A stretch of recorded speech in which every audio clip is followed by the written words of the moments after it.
Dans cette vidéo, vous allez apprendre comment faire un béton ciré, comment l'étaler correctement, et ça dans une douche. Vous allez apprendre la technique si vous regardez cette vidéo jusqu'au bout.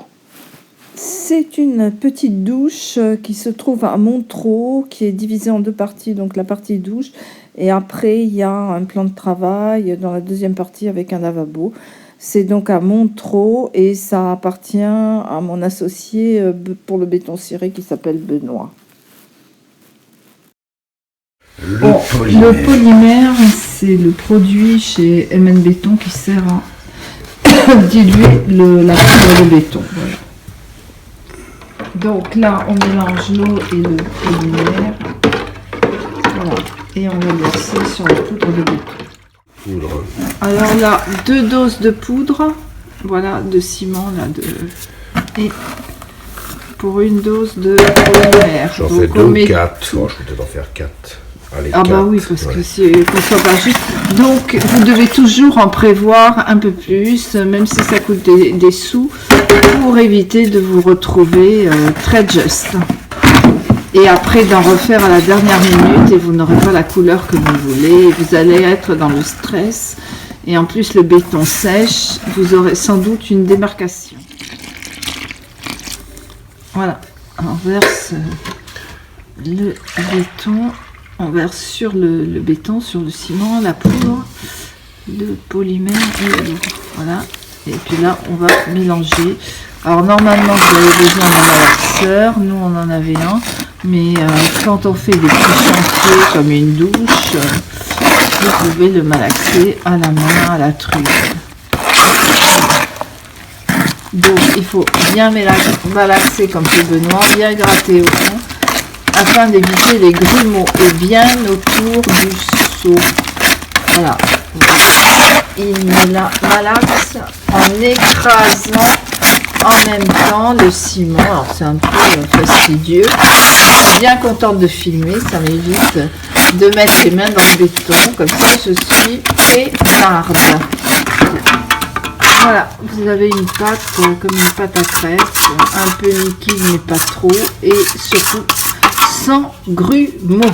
Vérifiez bien qu'il n'y ait pas de grumeaux parce qu'après vous pourrez les écraser en étalant, mais c'est un peu galère.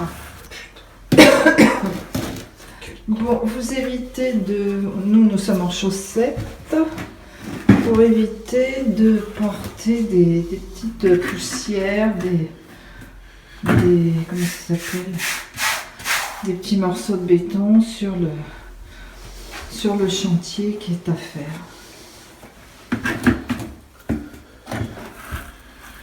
Voilà, donc là il commence à étaler. Il doit bien écraser. Je montre le mouvement. Voilà.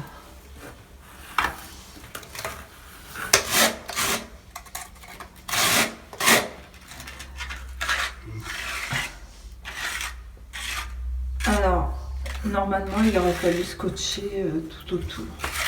Mais là, comme c'est un sol, voilà. Ce que vous pouvez faire, c'est prendre un pinceau pour bien mettre du béton dans les petits manques. Moi, je fais ça, Benoît ne le fait pas parce qu'il il a l'habitude, il a fait des milliers de chantiers, donc ici, il étale très bien.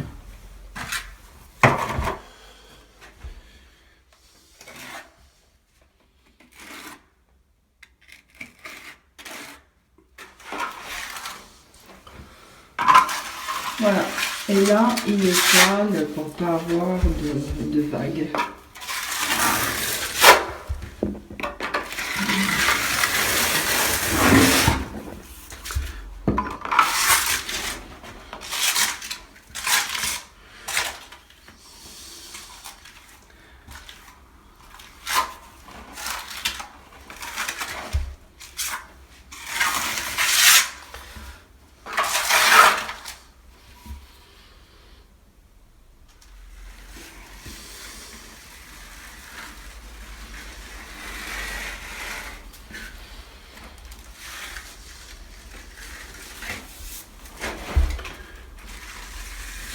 Ça s'appelle une flamande.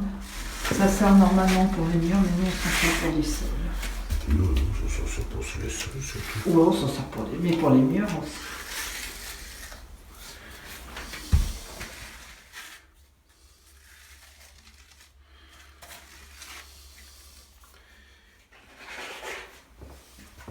Bon, je suis allée passer un coup de chiffon sur la flamande parce que vous devez toujours avoir des outils nickel pour pouvoir étaler, parce que si vous n'avez pas des outils nickel, vous ramassez des petites impuretés que vous allez mettre dans votre béton et ça va faire des excroissances très très moches. Et donc je suis obligé d'aller très doucement. Alors, vas-y répète pour le vidéo.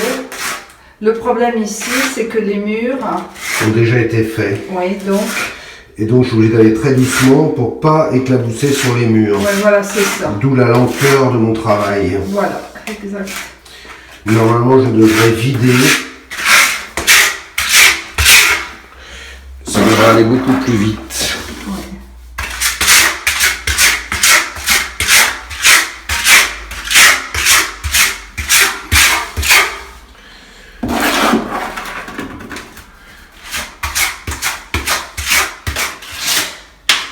Voilà, on attaque de l'autre côté. La première pièce de la douche. Et voilà, là, c'est presque terminé. On arrive au bout, c'est très beau. En fait, ce qui est pas mal, c'est d'avoir deux couleurs, le sol d'une couleur et les murs d'une autre. Je trouve ça assez beau, hein. Dans les mêmes tons. Oui, mais dans le même temps, ouais. C'est vraiment très, très joli. Ouais. Donc la prochaine étape, ça sera de venir poncer et de passer le bouche-port et le vernis, une fois que le bouche-port sera sec.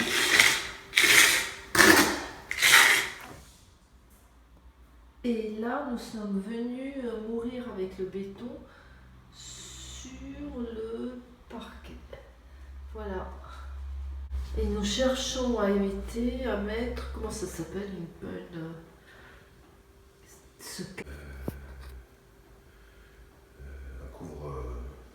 un couvre-joint, voilà. Donc là, je récapitule. Vous avez vu comment on fait un sol de douche en béton ciré. Voilà, il manque différentes étapes, mais vous les verrez dans une prochaine vidéo. Je vous montrerai de façon très détaillée le bouche-port et puis le vernis.